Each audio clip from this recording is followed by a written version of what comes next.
The following podcast is intended for mature audiences. If you enjoy our work, please like, comment, subscribe, and follow the links in the description. Thanks for your support, and enjoy.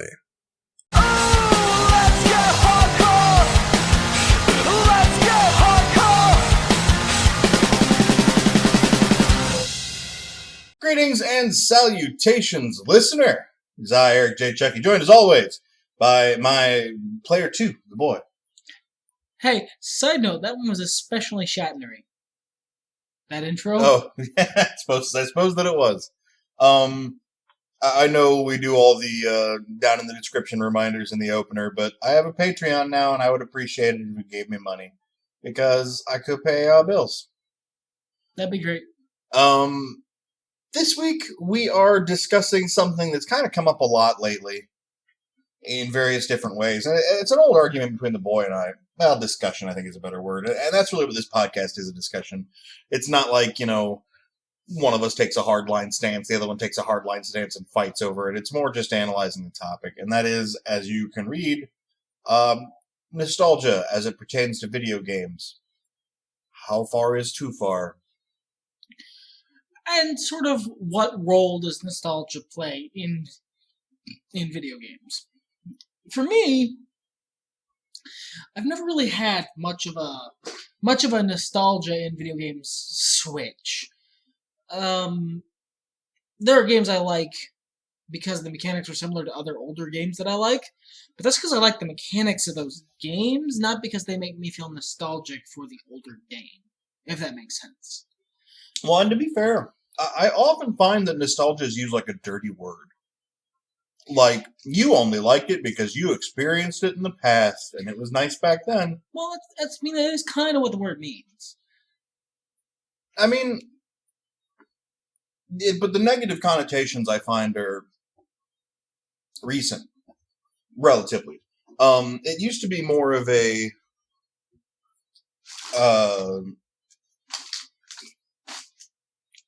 wistful word.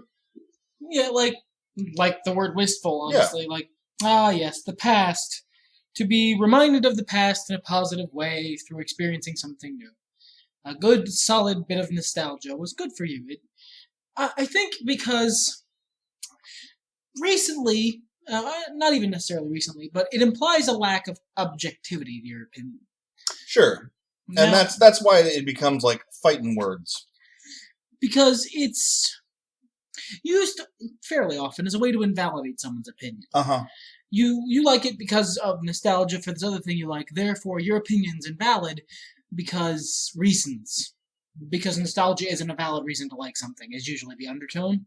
Yeah, I mean, well, and like there's been enough research studies that show, and obviously just common sense by observing people, that after you hit a certain age, you just kind of stop liking new stuff.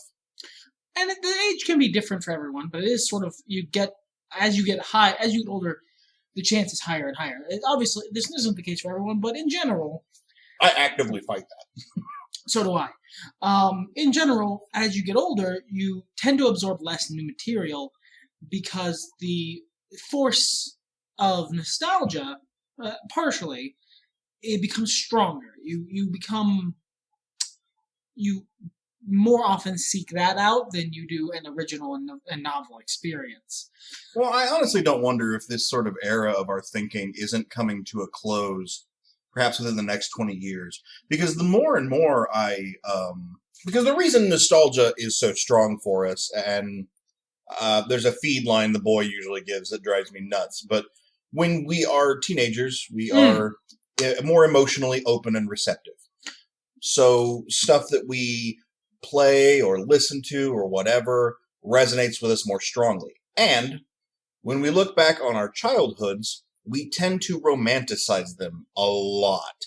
Even if we had a shitty childhood, sometimes you just sit there and go, man, I remember playing the original Super Mario Brothers with my sister, and we had a great time, and it didn't matter now that when you were playing Mario back then, because your parents were always fighting in the background, and your sister was just huddled up close to you because she was scared, and that goes away. You're just like, man, I remember having good feelings about Mario Brothers because it was my only escape from my crushing shitty childhood. Which actually is interesting because it's kind of the opposite how the human brain usually works. Yeah, it is. The human brain usually saves negative data far more reliably and solidly than it does positive data.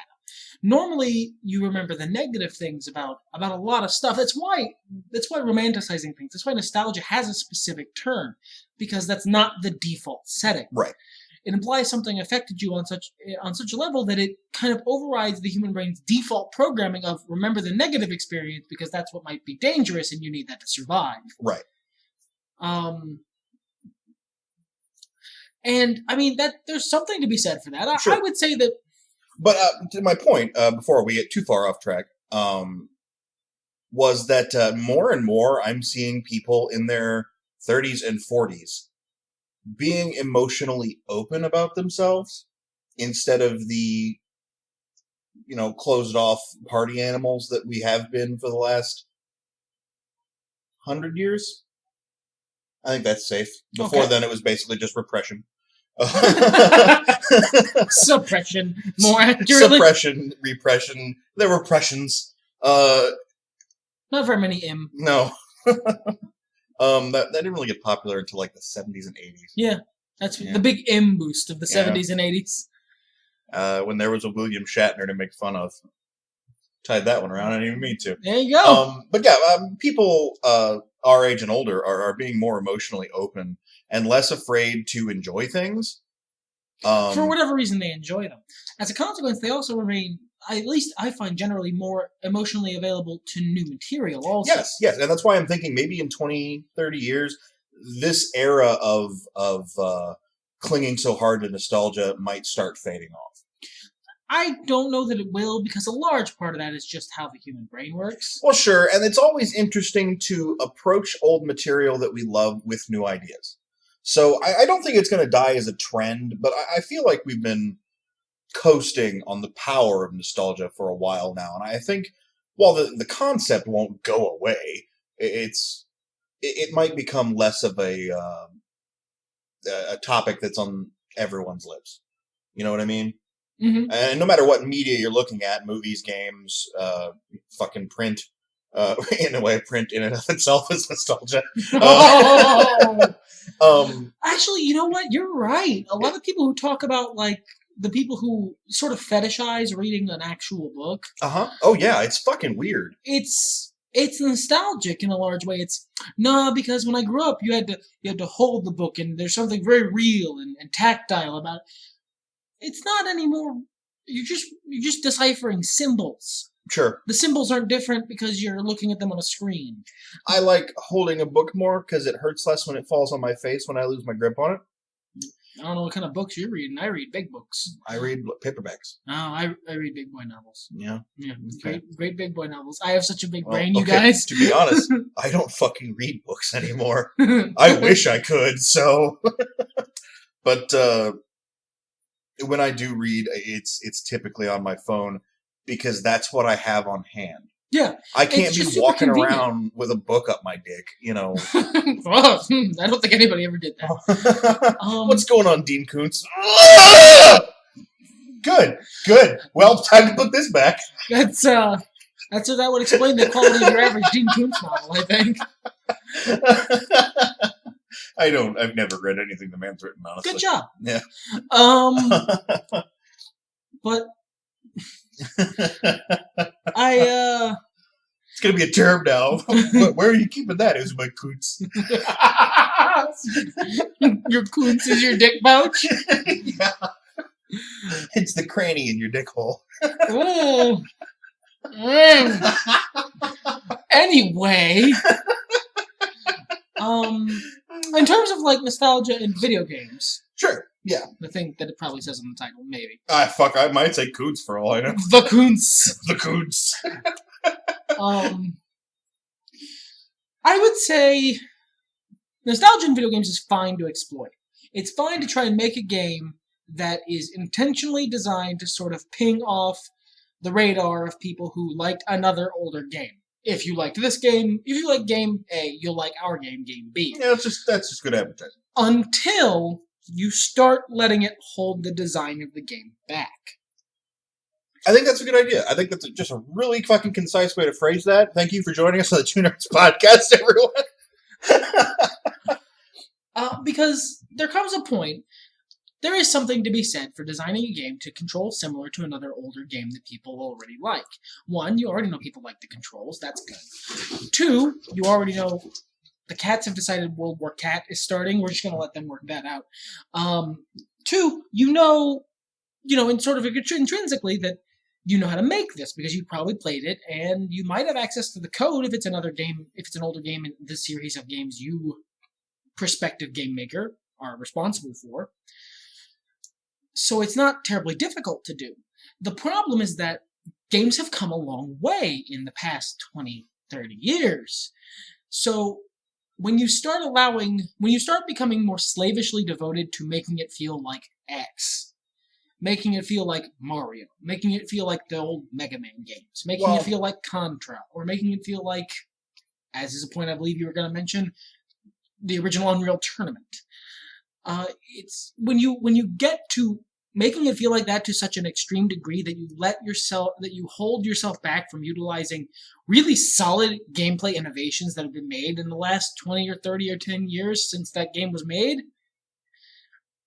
Maybe don't do that, because you're just making your game worse to make the nostalgia more powerful. And while that will work on people who have nostalgia for the game, that's an inherently limited audience. Well, and if I may, if you make your 2D side-scrolling platformer feel like Contra, Mario, or Mega Man, I think you're doing yourself a service. You're taking from the powerhouses in that genre.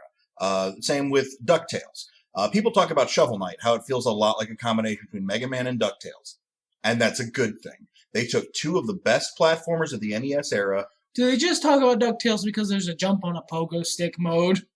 And the way you collect loot and shit like that's that. Fair. That's fair. There's similarities. Never Probably largely the pogo stick.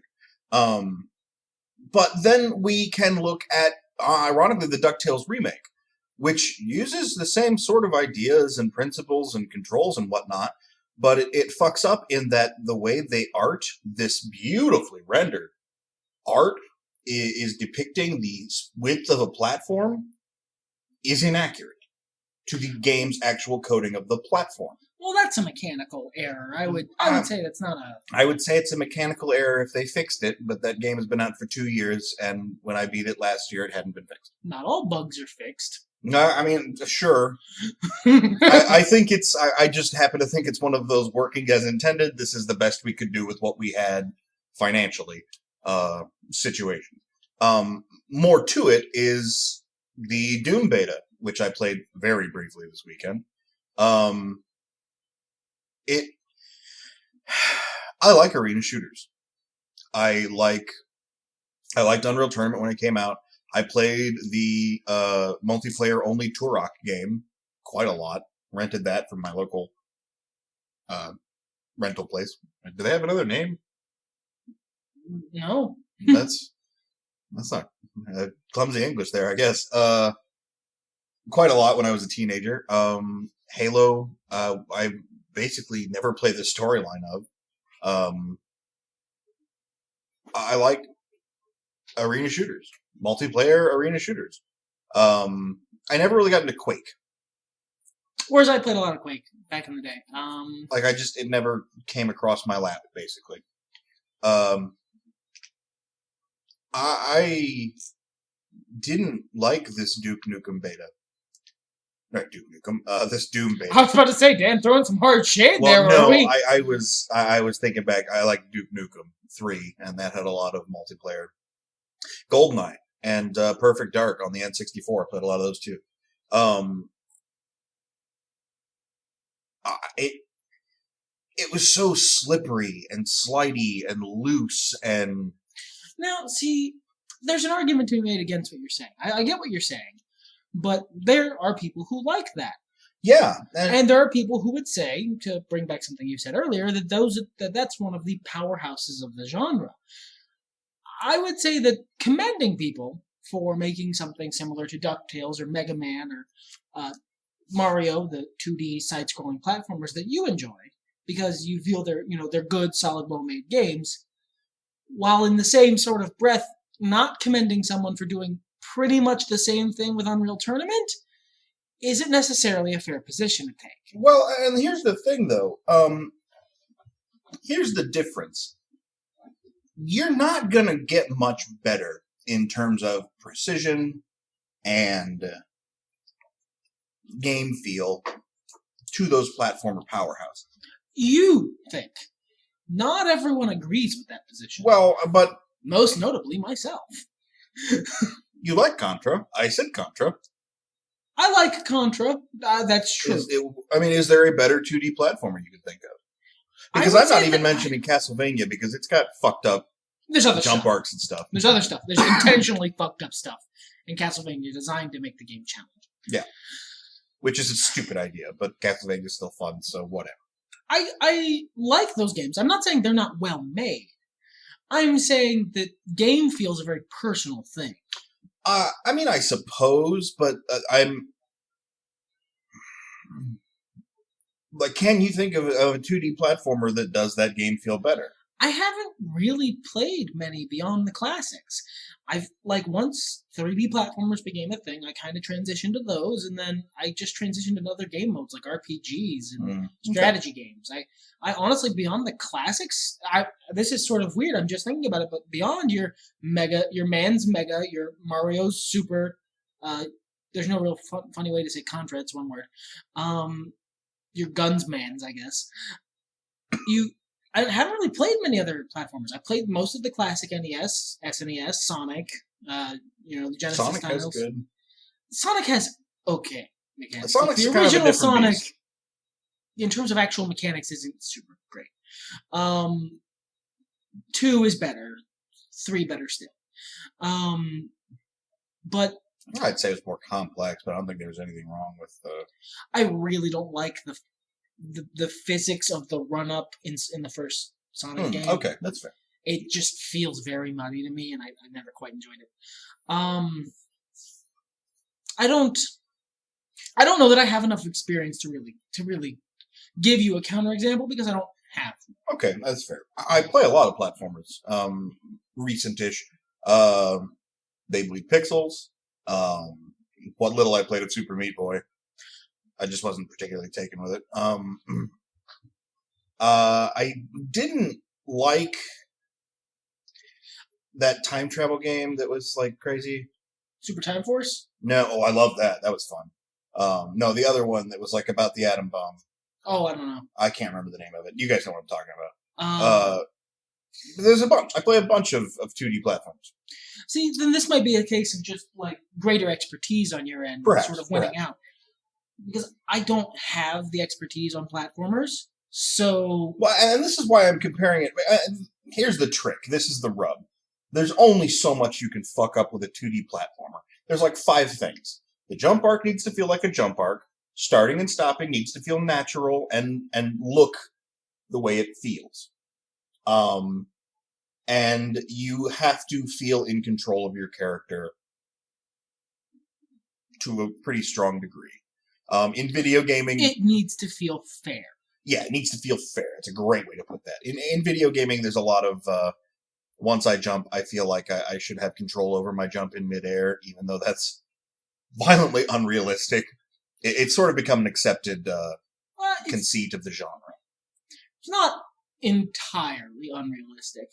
I mean, you kind of have to be a real good jumpsman, but there is an element of being able to sort of flatten your arc or extend it. Look at like Olympic long jumpers.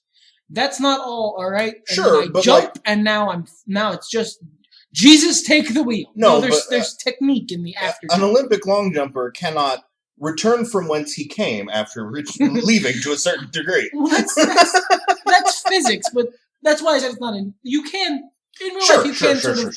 If you're very, very good, you can sort of control the arc of your jump. I am literally talking about the ridiculous degree of it. That was a mistake. Never mind. If every level feels like an ice level, people find fault with that. If your jump arc feels weird and unnatural, or you have to like pause before you take off and when you land, people don't like that. It needs to feel fluid and responsive And you would say that like a very modern, very very lauded as good game like they bleed pixels. Don't know why that L wouldn't show up. They be pixels. Baby pixels, son.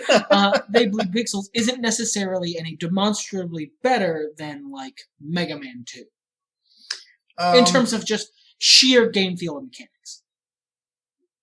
I mean, they feel different, but I would say you can really, there's a very low ceiling. Which would make sense, because a lot of the first games that you see, like a new developer, someone who's just starting to make out games, one of the first games usually make is a scrolling 2D platformer, because there's very little you can fuck up there. But with a 3D environment, first of all, there is like the extra degrees of movement and aiming and how a jump arc feels and how it feels to move around the arena and how much control you have post jump, because that's much more variable in 3D. Yeah, I mean, there's a lot more shit going on just with movement in a 3D game. If it were a third-person game, there is the ever-terrifying camera. I mean, look at the fucking late 90s, early 2000s, up through even today with some games. Bitching about awful cameras has toned down quite a bit in the last few years. Because there's not as many 3D platformers. There are not as many games where the camera is a thing. I suppose, yeah. There's like a couple of Titan franchises, and then you're every now and then odd and end game. And even then, there hasn't been a God of War in how long? It's been a while. It has been a little while. Your God of War clones are still around. Sure. Even then, it usually works from fixed-ish camera angles for each sort of slate. And they went for a more cinematic approach in general. But I digress. It took us a long fucking time to figure out cameras. 3D games are more complicated, and they're more difficult to get that tightness down. And we have come a long way since 2009 and Unreal Tournament, a game which I did enjoy in 2009 up through probably 2011. But smoother games came along. I vastly prefer the tightness and responsiveness of controls that I get out of, I didn't mute my phone, Proto Man, making me feel like an asshole. That's just... It was not even an important email. It's just like, hey, you haven't checked Instagram in a long time. No, you're right, we missed you. I turned that shit off. It's nice to have a reminder. Then again, I don't know if you can on Instagram, because I literally don't have one. That's not me being like, so I don't even have one of those. No, I have plenty of other dumb social media accounts. I just don't have the picture mostly one. Use it to perv on pretty people online, so. Oh, there you go. That's a good... As I understand it, that's what most people use Instagram for, so I feel like you're in good company. That and like Rob Zombie posts some cool pictures. The Game Grumps do some cool shit now and then, but that's about it. As I was saying, especially from a studio like Bethesda, who I typically cite as my benchmark for what good controls in a first-person environment feel like. First-person non-shooter. All Bethesda's controls would piss me off in a dedicated shooter. I don't know that would be the case for me. Like, I play Fallout. I played Fallout earlier today. I had a good time. I shot people with a gun. Would I prefer in a 100% shooter that the controls be a bit tighter? Yes. But I'm sure if they weren't integrating a build-your-own-city simulator, they would have the time and resources to make those controls a bit tighter. So I'm not harping. It controls just fine. And that's why I say it's the benchmark. Not the watermark, just, you have hit fine. This have hit acceptable. Yeah. Third person, I'd say that's a little harder. Because their third person controls are pretty good, but only pretty good. And I would like to say Mass Effect, but not really. I think Dragon Age Inquisition's probably got some really good third-person controls. Yeah, usually very serviceable to the extreme. That's not a knock on the game. They're not perfect. The places where they insert jumping puzzles in that game for some reason are just just silly with your controls. Don't do that. But I'd say they're serviceable in the extreme. They are exactly what you want. They don't get in the way of the game. Assassin's Creed's pretty good about it, even if their control scheme's a little overcomplicated. It varies from game to game. It does. But, the controls on an Assassin's Creed game, except Unity, as I understand it, are usually really solid. Solid enough that after not too long of playing the game, they just become intuitive. You just sort of don't think about pressing the buttons anymore. It's just, all right, now I jump on this, now I go stab this guy.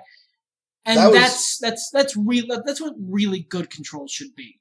After a while, they should become intuitive. You should just know what to do. That was the biggest problem I had with the original Dark Souls when I played it. Which, as I mentioned a couple of times before, I think on the podcast, I am interested in trying out Bloodborne. Maybe Dark Souls 2. I've heard that's kind of a weird one.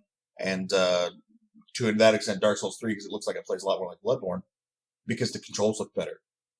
When I played the original Dark Souls, it felt like a PS2 game. It kind of looked like a PS2 game, to be honest. Well, I mean, yeah, but as I understand, like, the big monsters are the set pieces for that. And they look great while your character model, man. Well, I don't really want to be dull gray McSlateman fighting pixel skeletons until your giant art masterpiece of a golem steps on my fucking face. There's a lot of problems I have with Dark Souls, and, we ain't got time. Well, I mean, and it basically comes down to the same reason you're not a fan of Mega Man. You don't like a game where failure is part of the mechanics. Yeah, above and beyond it being unfair. I do not like a game. That's actually a really good way of putting it, with a small addendum. Failure being a part of the mechanics is kind of a vague term. I don't like the failure state of a game to be something the game wants you to reach on several occasions throughout the game. I don't like a game that is trying, that to properly be playing it, you are expected to hit the failure state on a reasonably consistent basis. Which comes in almost entirely, I would suggest, from, as we've talked about before, from the fact that your game of choice in the NES era was Contra. A game where the failure state meant you lose. Start again, bitch. Whereas when I was growing up, my failure state was Mega Man. You got hit? That's cool, dude. You got a whole fucking life bar and 3 lives. And not even counting E-Tanks. Keep trying, man. You'll figure it out. So I have a lot more patience for that kind of shit. And even then, Dark Souls pissed me off. But, I don't know. I like what I see out of Bloodborne and Dark Souls 3 a lot more. And it's because of how tight those controls look. When I played this Doom beta, everything was sliding all over the place. And if it was just my gun aiming, that's obviously just something I need to fix in the menu. But it wasn't. I felt like I was skiing across the hellscape I was in. I was not... The speed and unnecessary smoothness at which I was moving was not... It felt like you had no clipping on, is what that sounds like. Yeah, it did. And as I understand, that's they're doing that intentionally. I was listening to Total Biscuit's thought on the Doom beta, which I suggest for a more impartial view, you might want to check that one out. Honestly, it's not that we try not to mention other people on the other internet people on the podcast. Obviously, we are not famous, so it doesn't really matter. Yeah. You know these people if you know who we are, obviously. But I would say in many situations, if you're looking for an impartial view, as impartial as one can get, he's probably a good source. He tries to be impartial in pretty much everything he covers. Well, and here's the big difference is... Whereas I don't. If I hate something because it's stupid and dumb and I don't like it, I'll tell you. He was playing it on the computer, and you know what? That game might feel better on the computer. That explains a lot, actually, because that smoothness, what you're describing kind of sounds like a computer shooter. It kind of sounds like a PC style with the extra precision that comes with a mouse and keyboard. That might feel really, really good. It might. Because the lack of precision inherent in like inserting stagger into the movement to, simulate steps, inserting sort of jostling, and inserting like a restriction on the movement of the gun to try and simulate reaction times and stuff. Like a lot of modern shooters, like your Call of Duty do. They go too far. The big fucking reasons I don't like Call of Duty, They go way too far. They make it really hard to control my character in the name of realism. Please note the largest possible air quotes on that. In every Call of Duty game, you play the shittiest soldier. You play a fucking douche. You play a lame asshole who doesn't know how to do stuff. You play a guy who's getting ready to have some PTSD. No, it's Call of Duty, not Spec Ops: The Line. But like PC shooters, that smoothness might feel really good because it's about precision. It's about feeling fair. On a fucking controller, it was ass. Oh God, yeah, no, I would imagine. That's probably very much a game that's been designed for PC and then ported to the console instead of the other way around. Possibly. Probably. But they seem to be really buying into the old school PC shooter mentality, the old school arena shooter mentality. Because there are buffs you can unlock to give yourself, and they have names like wallhack and shit like that. Yeah, no, that's why I was so confused by your description, because you were saying like it feels super smooth and glidey, and it feels like I'm walking on soap, except that I can stop when I want to stop. That my PC Master Race lizard brain goes, yes, good, that is good, yes, I like. Which again, on a PC, might have felt a lot different, but I was playing it on the Xbox because when I play a shooter, I prefer to play it on the Xbox. Now, that's right. He's a dedicated console peasant. When it comes to shooters, yeah, and it's when it comes to one of the game genres that is literally like the most extremely better on PC. This is where I come from. I play it for the experience. I don't play it to be the king.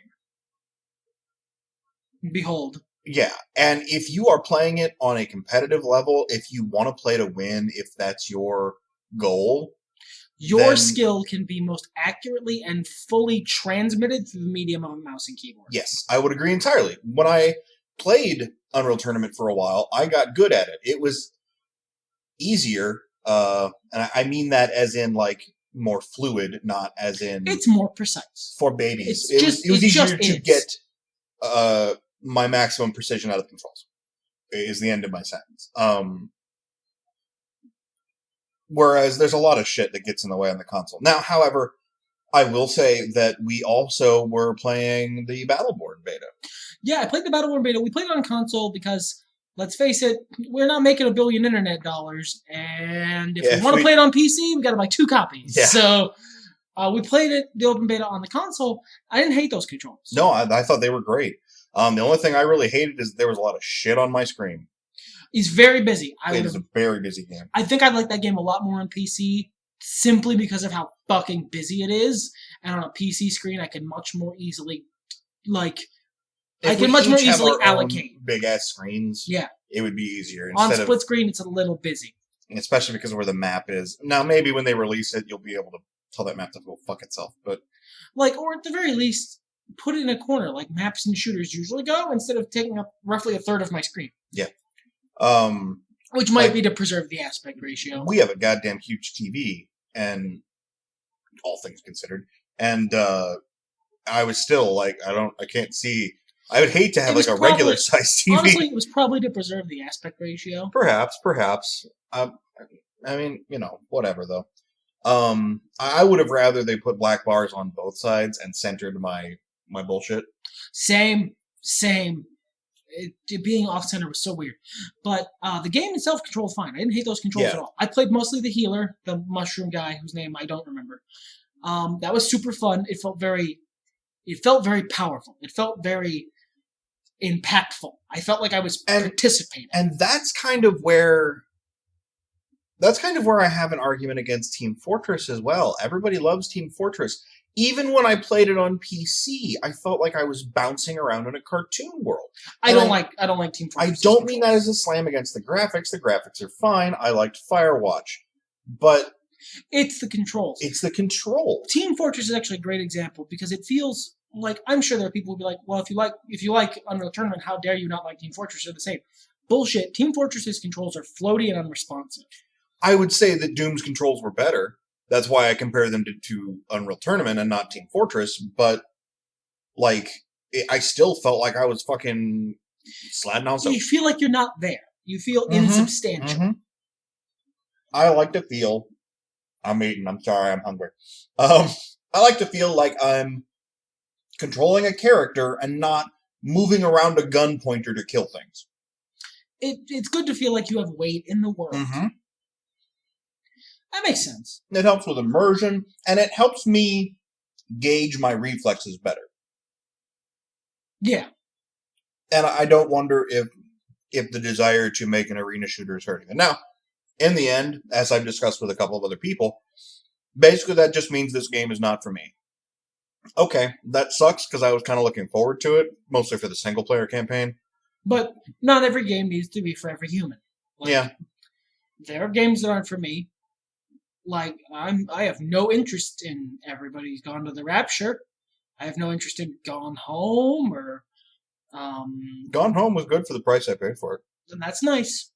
I wish I had paid about $5 less for Firewatch, but I also find that I didn't notice as much stuff in Firewatch as I could have. Like, that's one of those games where... The onus is somewhat on you to get enjoyment out of it by being... Not necessarily. That's, at its base, if you fucking speed through that game, that's a really interesting short story. Really fucking interesting. The mood it creates, the atmosphere, are really incredibly well done. And, as I was looking at some stuff online, there's some theories that everything is not exactly as it seems. But, as a game, as we personify games as needing to take up a certain amount of time or engagement regarding the price we pay for them... The value proposition is bad. Yeah. It's not great. But it's one of those ones where even though the game is telling you, go to this place and do this thing, and because of the very realistic atmosphere, it feels like you should go to that place and do that thing. Because it's your job, asshole. You really get more value out of the game by fucking off and looking around. That's interesting. Yeah, we can talk about that more either in a separate podcast. I doubt that because it's not thick enough for a topic, but after the podcast, sure. We've long since vaulted gloriously out of the scope of what we started out trying to talk about. And I'm kind of reeling that back at the moment. This game hits nostalgia notes for some people, and that's great. Like I mentioned earlier, if you want to hit nostalgia notes for certain people, that's fine. But if you let it start holding the game back, you're inherently limiting your audience. Sure. And I have been limited by this restriction. You have been cast out of the Venn diagram of people they're looking for. This brings me to the other thing I kind of wanted to talk about, which I guess I don't have a whole lot to say on, and that's good because the podcast is winding down. But World of Warcraft. For those of you who, for whatever reason, use this as an actual news source... Please don't. Yeah, it's dumb. Look, normally we say, if you want to do this, that's a bad idea, but like, favorite, subscribe, share, tweet, whatever, also watch the podcast. No, dude, don't use this as a news source. That's a very bad idea. But if you do, like, comment, and subscribe. So Blizzard shut down a independently run vanilla WoW server. The independently run vanilla WoW server. The biggest one. There's others. Yeah. And a lot of people are very upset about that. Mostly because of, how flippant Blizzard has been in regards to players wanting a vanilla server, a Blizzard-funded vanilla server. Yeah, I think the meme was when asked about it at a BlizzCon, the guy said, are you guys ever going to think about doing servers that present the game during certain expansions or even vanilla as they were at the time? And the guy said, no. And by the way, you don't want that. You think you do, but you don't. Which is an extraordinarily condescending thing to say. Bad PR move. I'm sure that was his honest opinion, because as the designer of WoW, he feels that his current version is the best version of WoW, because he's put a lot of effort and work into it. And that's nice and everything, but wow, that is an extraordinarily condescending thing to say to someone. Well, and like, there's a lot of things about current WoW that are a lot better. But, yeah, there's no need to be that condescending, certainly. Especially while stuttering like an idiot. That did not help your case, is all I'm saying. Sure, that made it worse, because I had forgotten about that situation until I was reminded of it, and my initial reaction to the shutdown was, why is everybody so mad? Like, all this probably means is that Blizzard is doing their own vanilla server now. But then, no, that's clearly not what's happening. Well, that's one man, and one man can't speak for the whole company. And, like, I don't know who that was, so... And they turn around on their shit all the time. Mm-hmm, yeah. Blizzard has said many things that they did not mean, or that they meant perfectly serviceably at the time. And I don't want to say they're panicking, but they are trying to work on getting their subscriber base back up for obvious fucking reasons. Yeah, like they said, man. What was it? Warlords of Draenor. Warlords of Draenor really is a time travel expansion because our subscribers went back down to vanilla numbers. I think that's probably what they're doing.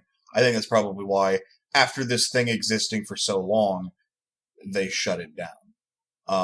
Just to prepare for their own I would rollout. hope, because otherwise that is being just super unnecessarily dickish for no reason. It just doesn't truck with what I've experienced of the company. It's unnecessary. Beyond that, it's unnecessary bad PR. Yeah. Like the only other time that I can remember that they've done something like this is when they tried to copyright the MOBA, even when they didn't actually invent it. It was just something somebody else did based on their engine. Which was based on their engine. They had a legal sort of case, not a good enough one to actually do it. God, no. They were like... But, I can see why they went, that seems like a lot of money that we're basically not making that we could be making. Blizzard was just trying to click something in Capitalism Simulator. Click something that seemed like they should be able to click it, but they couldn't for whatever reason. And as a newly minted capitalist, you understand the urge to click the thing that gets you the dollars. No, I just like winning games, that's all. Sure. And sweet, delicious monies. Pile them up as high as you can. That's who wins. Person with the biggest money pile. No, man, because the game I'm playing is Honeycam, which you can also view on this channel if you're an adult. Don't view it if you're not. Why are you listening to the podcast if you're not? We say fucking fuck all the time. But the other night I was playing because I noticed some Steam achievements that I could have gotten. And one was getting a certain trophy with like 3 or less girls. I misread it. I thought I was supposed to get it with one girl. And I think you only had to get the silver. And I got the gold. With the one girl? With one girl. And I'm struggling to get higher than gold with, I believe, 8 is your maximum number. And it was easy. It fucking took up a lot of time and was kind of boring. I'm glad I had some shit to listen to, but... Capitalism click farm games are not super engaging. No. That's the reason I don't want to play Honeycam Studio. I only played it because I got mad, because fucking most of the people I was watching on the internet were bad at it. Then I saw Markiplier and he was doing just fine. And I was like, oh, okay, good.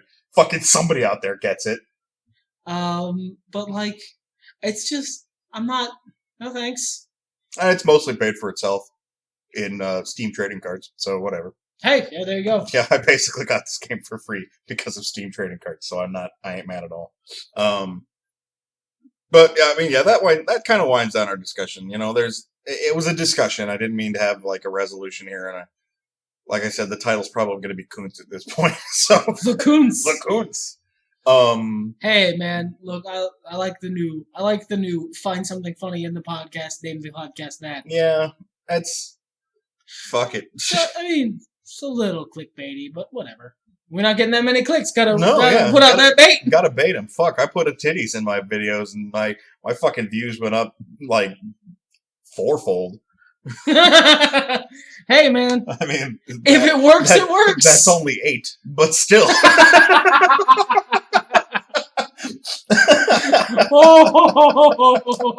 We love you guys, each and every one of you, especially you, Ultimo Dragon. You know who you are.